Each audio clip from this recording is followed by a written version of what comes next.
Anong ibig sabihin ng 1K, 2K, 3K na mga real lakay? Beginner akpay lang gamin.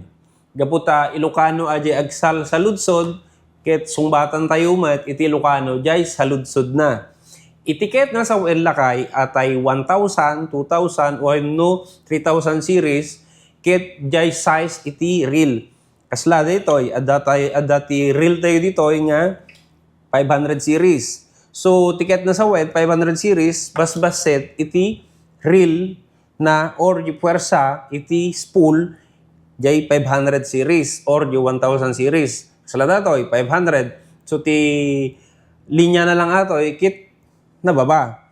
Kumpara, dito 3,000 series, no, kita pagkumpara, takdakkel atoy spool na daytoy 3,000 series. Kin nabigpig sa line na. So, dayay 1,000, 2,000, or 3,000, or day numero, kada fishing reel, kit tiket na sa UN, no ba basit jay series iti reel, basit jay spool na.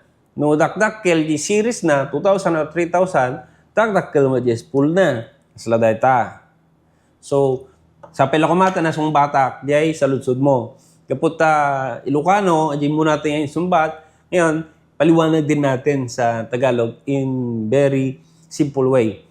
Yung series kasi ay doon tayo nagbe-base kung gaano ba yung size ng spool na ating kakailanganin. Kasi sa spool or sa size ng reel, doon tayo nagbe-base ng ilalagay nating fishing line at kung ano yung mga huhuliin natin.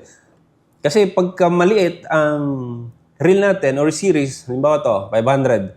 Ang drag lang nito ay 2.5 kilograms. At yung line niya nasa 4 pounds. Tapos, kumpara naman dito sa 3,000 series, ang drag nito, yung maximum drag ay 9 kilos.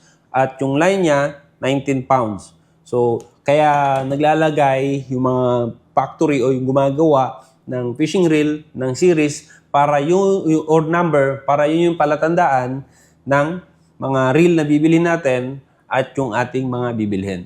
So, yun lang mga idol. At sana nasagot ko ng tama yung mga tanong. At kung nakukulangan kayo, dagdagan na lang ninyo sa comment section sa video na to. Thank you so much and God bless.